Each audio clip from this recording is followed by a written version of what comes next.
Ey felek zulmüne yandır, bu nece dövrü zamandır ki İşim ahu fəğandır, məni yandırma amandır. Gözümün əşki rəvandır, ürəyim dop-dolu qandır. Hamı qəmdən bu yamandır ki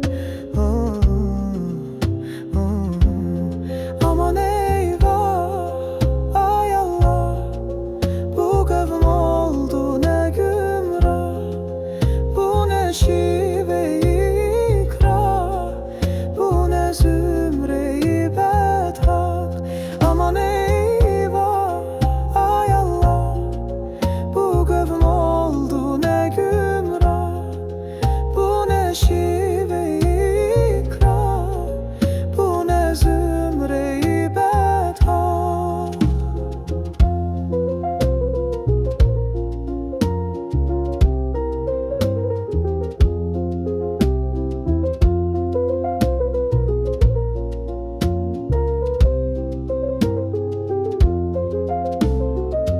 Sen amma hələ qanma, İnanmırsan inanma, fərəhlən əməlindən.